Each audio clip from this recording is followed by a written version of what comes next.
It's Sunday, kaya naman for today's ganap, samahan nyo kaming magsimba ng aking chacha at ng aking dada. Late na nga kami neto at buti na nga lang talaga meron parang space na mapagpaparkingan ng mga sasakyan. Usually kasi sinasara nila yung gate na to kapag wala na talagang space na parkingan. At buti na nga lang maluwag-luwag yung mga space dito para may pagparking. Sobrang nakakatuwa nga at unti-unti nang nabubuo yung simbahan namin. Abay Diyos ko, taon din to bago matapos. At syempre malapit na nga rin pala yung patronal fiesta namin dito sa Santiago City. Kaya naman punong abala ang mga persons dito at meron na nga rin palang stage. Balita ko nga magko-concert dito ang Mayonnaise, kaya naman may paganyan, may pa-stage. Kaya naman wag niyong palagpasin dahil nga ako din magko-concert dyan. Naksyuta. Fast forward nga mga kababa, umuwi lang kami saglit para makapagpalit dahil ang chacha, panay horse na naman ang sinasabi. Let's go home. Oh no. Let's go home now, okay? Okay? Ay, wow, wow. Let's go home na. Ewan pa.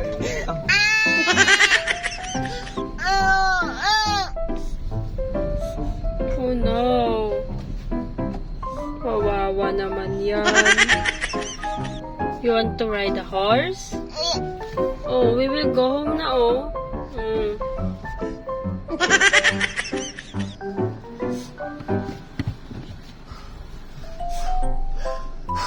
Tampo yan.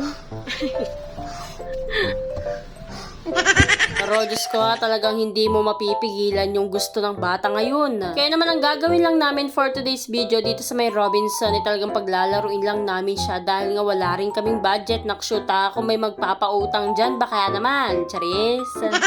Dito ko nga unang pinalaro ang chacha sa may kids play para naman makapag-drive na siya. Charis. Isa nga to sa pinakapaborito niyang pinupuntahan kapag nagpupunta kami dito sa may Robinson, maliban na lang dun sa may carousel.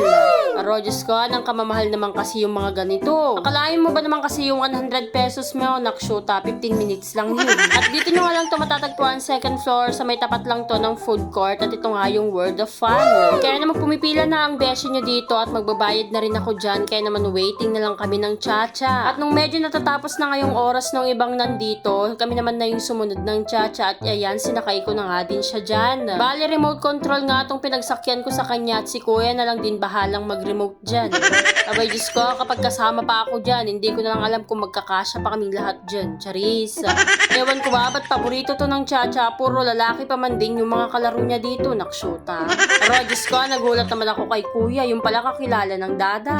Abay, syempre, isa nga to sa pinakamasarap na feeling bilang isang nanay at tatay na makikita mong masaya ang mga anak. Kaya naman kahit ano pang mangyari, basta para sa kanila. Go na go. After nga maubos yung 15 minutes na oras at syempre yung 100 pesos mo, bumili nga ako ng 50 pesos na token dito para naman sa carousel na mini. Okay, syempre lahat dapat sasakyan ng chacha.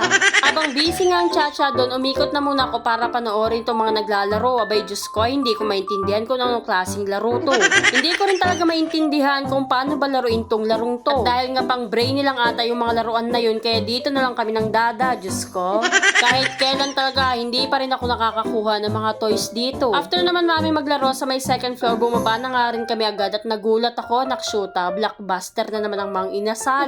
Akala ko pa man din may pinipilahan silang ayuda, nakshuta, makikipila na rin sana ako. At dito na nga kami sumunod sa may carousel dahil nga hindi mawawala sa isip ng chacha to, kaya naman dito lang kami lagi. Ay Rugo, syempre ako na naman ang kasama ng chacha dito dahil ang dada hindi mo talaga mapapasakay dyan. Sabi ko nga sa kanya tuwing sumasakay ako dyan, mahelo talaga ako, nakshuta. Dahil feeling ko nga parang akong sumasakay sa bus. Kaya naman pag sumasakay ng bus, Diyos ko, asahan mo na magsarwa talaga ako kanina. May inaantay pa nga kaming mga kasabayan namin, kaya naman hindi pa umaandar itong carousel. Tignan mo naman ang data, tamang chill lang din talaga siya dun habang nag-aantay sa amin. Diyos ko, nang kaganda pa man din ang posing mo dyan, nakshuta. At finally nga, umandar na yung carousel na sinasakyan namin at asahan mo na nga talaga maraming magbibideo sa'yo dito. Sinasabi ko sa inyo, may isa na nga talaga nagbibideo sa akin, talagang sikat ng kababa nyo. Dagdag mo pa si kuya, charis. Kaya naman ayun lang, salamat sa panonood.